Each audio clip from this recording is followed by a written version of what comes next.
Gabriel, congratulations. How pleased are you to get off the mark in the Champions League with a victory tonight?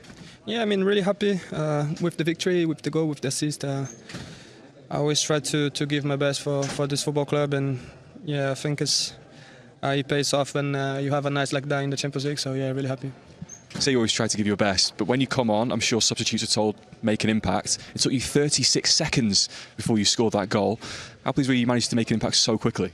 Yeah, really pleased. Thank you, Leo, for the ball, and yeah, it was a great ball. He saw me and then just hook it, and I know he's got this quality as well. So yeah, it was a great goal. It didn't take you long to repay the favour. What did you see when you were setting up the second goal? Yeah, I mean, I just tried to go past the fullback and find someone in the box because I knew they were tired as well, and I saw Leo making the movement, and I just tried to give the ball to him, and yeah, he did the rest.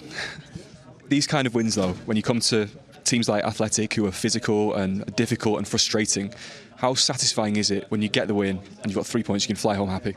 Yeah, I mean, in Champions League it's a different feeling. It's really nice to win in this tournament, and yeah, come here. It's not easy. It's a difficult place to come and to win. They've got a really good side, and yeah, really happy with the victory and the team as well. Well done tonight. Cheers, thank you. You're in the many better feelings than match night 1 Champions League, getting a big away win under your belt? Not really. I think the first one is always important, and I think we've seen last year as well. Every point counts, and this is not an easy away game to play at. So well done to the team. I was going to ask about that. The first half in particular seemed so frustrating. What was that like to play in, and how did you manage to make that breakthrough then in the second half?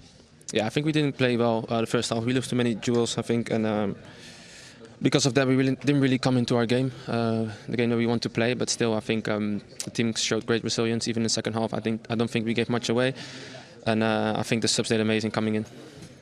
When I spoke to Mikel Arteta before the game, he talked about wanting to dominate the game, not let them have any chances. I can't really remember David Raya making many saves. The defensive record you have in Europe is ridiculous. How do you manage to keep it so tight, the 4 of you at the back? Yeah, it's not just the 4 of us. What you say is also David and the whole team. I think defensively, the effort we put in it's amazing to see, and the standards in that are really high, which is great to be a part of, and hopefully many more clean sheets incoming. I'm going to ask about one of the newcomers to that back 4. Christian Mosquera was played well at the weekend, kept his place tonight. How impressed were you with him as a young man coming in for his Champions League debut? Yeah, he does amazing, especially what you say. He's still so young, and the way he comes in looks so easy for him, winning his duels and on the ball as well. It's great to have him next to me, and I think he has a bright future ahead as well. Just looking ahead, it's only match day 1, but the vibes in the dressing room seemed really good. How much hunger is there in this squad to maybe go one better than you managed last season in Europe? We take it game by game, you know. We know what we're capable of, and there's still a long way to go. But I think today is a very good start, and just we have to go on from here. Well done tonight. Thank you. Yes, what an amazing place to play football. I must say, one of the best atmospheres that I've played. A really tough match. We knew that the first 20-25 minutes it was going to be really tough, especially the way they play, so intense, a lot of direct play, a lot of duels. And I think after that we started to grow throughout the game, and the second half we were much more fluent, dominant, and looked much more of a threat. And at the end, the finishers, they made the impact for us to win the game, and overall very happy. A lot's been made of the new players, but what does it say about the existing players in the squad like Leandro Trossard and Gabriel Martinelli to be able to come off the bench to have that impact? That they are at least equally important or more important, and we have discussed that the finishers are going to be more important this season sometimes than the starters, and we can change the game then, especially when with the intensity that we play, when teams start to drop off, and I'm very pleased to see that. And Piero comes in, he plays 6 minutes, the best 6 minutes he's played. Christian is the same, and that's the attitude that we need from all of us. Amy, Athletic. Hi, Mikel. Just a word about Gabi Martinelli. It hasn't maybe been the easiest period for him, and maybe a little bit of confidence down and some criticism from outside. When you see that kind of response, tell us about his character, his courage, what that shows about him. Fully deserve it. I adore Gabi.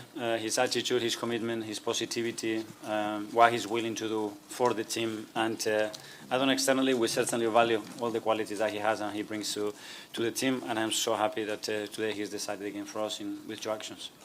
Tom from there. Mikel, it seemed the players really, gathered around Gabi when he scored. Gabriel Jesus actually put on his Instagram, that he really thinks he deserves it and that goal. What does it say about your team that they kind of go around a player like that when they have a moment so good? Well, that's the spirit. That's why I really enjoy every single day working with them and being part of this team, because the way they look after each other is genuine, and they really want the best for each other. And and they recognize someone that works every single day in the manner that Gavi does, and you can go through struggles or through moments, and recognizing that and having that capacity to connect with him, I think it would mean a lot to him. Phil from PA. Hi, Mikel. I guess it's sort of on a similar theme, but do you think in a way that Gabi felt he had a sort of point to prove because, as it's been touched on, it hasn't been the easiest time for him, and do you think that would give him some serious confidence going forward? Yeah, but I was sure that Gavi was going to react like that. You raise the level to Gavi, and he was going to do that. He has such a mentality. He's a player that is constantly willing to learn and improve himself, very demanding with himself, and that's the moments that hopefully are going to give him the confidence again to go, because he's done. Martinelli going on and scoring the goal, so do you claim an assist for that, or what's it feel like when a player does that so soon after coming on the pitch? Well, very pleased, because that's what you had. It's always very difficult emotionally to leave players out. I know how much they want to play this competition and what it means to them, and every time you give the lineup you are disappointing a lot of players, but to have that spirit, I looked on the bench, I looked at him, and in his eyes I could see that he was ready. Leo as well, they play with that confidence and that connection between them as well, and really good. I think that's going to help us a lot through the season. Miguel, Independent. Hi, Mikel. Hi. That line about finishers can be as important as starters, and what you just said there about disappointing players with the starting lineup, is that like a key message this season, given how much competition there is for places? And also, is that something you've picked up from rugby? Yes, I did, and I love it, because I don't like other words to describe the players, and I think. And the game is developing. They're going to be more important in many minutes. So the quality of the minutes, I think, is going to dictate the quality of our season, for sure. Back, everybody. Well, I promised you some North London action, but then we got distracted with an NFL quiz. So we're going to pick that back up now. Athletic Club against Arsenal. So Arsenal playing away in Bilbao for their first one. What did you make of their opening game of the campaign, Arsenal? Thierry? I think it was good overall, and we talked about the depth of the team, and that was the case tonight. Mikel Arteta went with Gyökeres and Eze at the beginning, and it didn't work out. Although Gyökeres could have had a couple, and then Trossard came on, and straight after that, Martinelli came on, and they combined on both goals. So that's what we were talking about. When you have that luxury on the bench. As you can see here, ball is cleared. The reaction straight away of Martinelli is to go in behind from the flick of Leandro Trossard, and then the finish could have been better. But at the end of the day, the ball went in, and 1-0. But again, it was, I think, like 30 plus seconds after he came on. So that was the impact that he had straight away, and Trossard too, as he came on a bit before, and it will be all reversed. After that, guys, I mean, Jamie, if you want to go. Yeah, I mean, we mentioned before the game, weren't we? We're not just being clever after the event. We mentioned how strong the squad is for Arsenal now, and the fact they then win the game with two players off the bench is just testament to that. And we've still got so many injuries as well. 4 or 5 really top players who are not involved, and they can still bring players off the bench of the quality of Trossard, Martinelli, Belgium international, Brazilian international. And they win the game for them. And the big thing with Arsenal is they're just so strong defensively. They never really look like losing the game. Like 3 points on the board for them as well. But it was a difficult watch in the first half. Things sprung into life when Mikel Arteta made the changes. Yeah, it was a difficult watch. It was quite boring in the first half, wasn't it? And Arsenal, with the substitutions, just up the tempo. Route one goal, really. Couple of headed clearances, flick on by Trossard, and the pace of Martinelli, who'd only been on the field for 36 seconds, sprints away and finishes it like he does, just to give Arsenal that little bit of breathing space. But they were much the better team, Arsenal. Yeah. It was just about them getting the right results, and they ran out comfortable winners in the end. Listen, it's healthy competition when you've got players that are coming off the bench as hungry as that, and that can rotate on and give you your results. Yeah, we talked, didn't we, about that. Trossard involved, obviously gave the assist for the first one, and then Martinelli returned to the compliment. Look, really good pace, really direct. Is what you've been crying out for him to do, actually, more often. And it's a culture finish. Trossard, these two were starters last year. Now they're on the bench, showed a fantastic attitude when they came on. And that's what you want, strength in depth. Yeah. And then keep that right attitude, keep your head. There's going to be disappointments, but when you come on, you demonstrate that you're good enough to be there. Yeah. Martin, Mosquera, £13 million for Arsenal. Don't be mentioning centre defenders because he mentioned it earlier on. I'm just saying. Well, I think it's a good purchase. What a brilliant bit of business, It is, and he's in the same DNA as Saliba and Gabriel. And that's it's sort of joined up thinking. You know, I didn't know if Kiwior was quite at the level of the other two. I'm being absolutely honest. This fella, mobile, quick, strong. There's a lot more to come, and he's put in some really good performances. They've got a rich vein of centre backs in their history, Arsenal, haven't they, Mike? They have, haven't they? Some very, very dubious ones in the past. Yeah, but I mean, they brought on Nkapie late on in the game as well, who's played centre defence and on the left side of defence for Bayer Leverkusen last year. Again, really late business, but very good. They've really strengthened that area as well as other parts of the pitch. They look really strong, Arsenal. Yeah. Well, look, Danny Jameson was over there in Bilbao. He's going to get a little bit more reaction for us post-match. He caught up with the Arsenal camp. Pleased you the most about the way your side managed to make it through that first half that was difficult and perform better after half-time? That when we had to play a certain game, we did it. When they took us to play a really direct and physical game, we handled it. When it was very transitional, we handled it. When it was against the low block, we handled it. And that's the way. It's a lot of games throughout the game, and the quality of the position in this competition is going to demand you a lot, and I think we handled with it quite well. It took you 36 seconds before you scored that goal. How pleased were you managed to make an impact so quickly?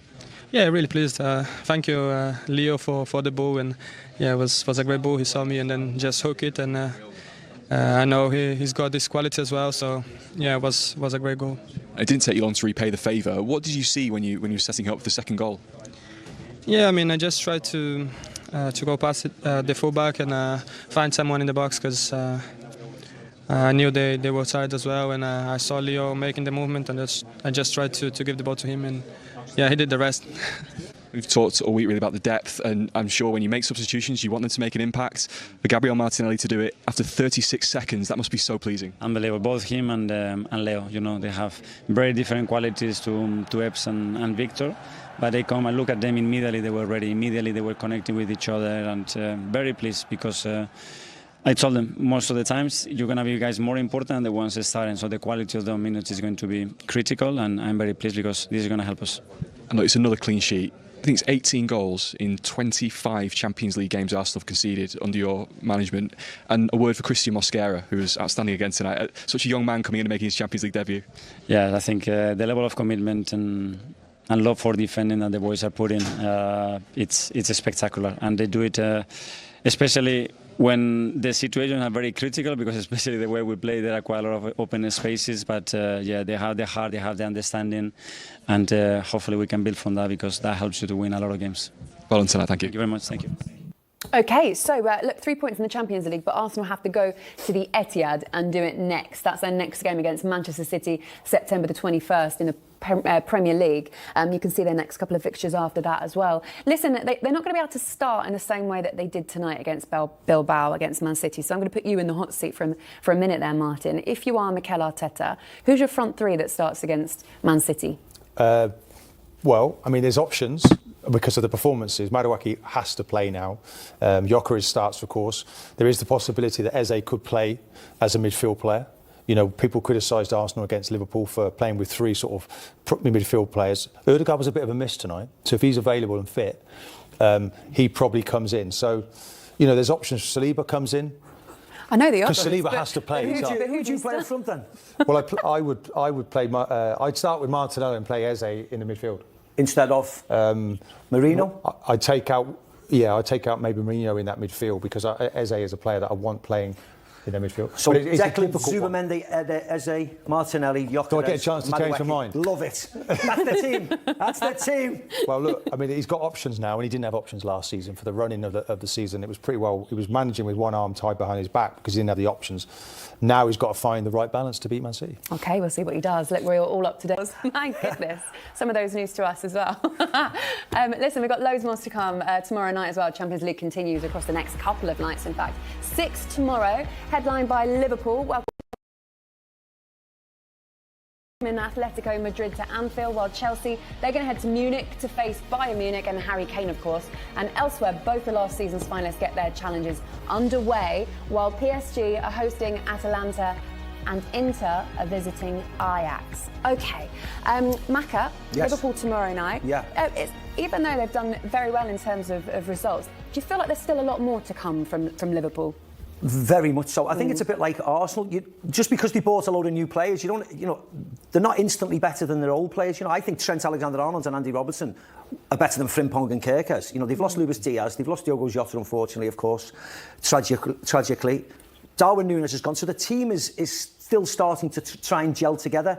But the only good thing is for Liverpool is so are Atletico Madrid. They've started La Liga off terribly this year and they've only got their first victory at the weekend. So both teams in transition, but you expect Liverpool at Anfield to come out on top. We're also going to be at St James's Park for Newcastle, Barcelona. That one is on Thursday. No Lamine Yamal. There's a little bit of friction between the Spanish FA and also Barcelona at the moment because the Spanish FA, Spain played Lamine Yamal and he had a niggle already, we know that. He's now injured and he's going to miss some key fixtures and one of those is at St James's Park against Newcastle, Martin. Yeah, and the atmosphere there now, just watching that, they played obviously Liverpool earlier in the season. You just saw, didn't you, what that crowd can do, the European nights. Yeah.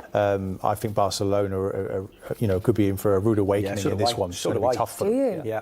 I fancy Newcastle, I really do. Even though Newcastle have had quite a disappointing time of late in the transfer window, struggled with those, but there is something about St James's Park, especially on those special nights, when they were in the Champions League before. But also, if they have an atmosphere like they had against Liverpool, they'll terrify Barcelona. Yeah. Let's hope. Who are your favourites?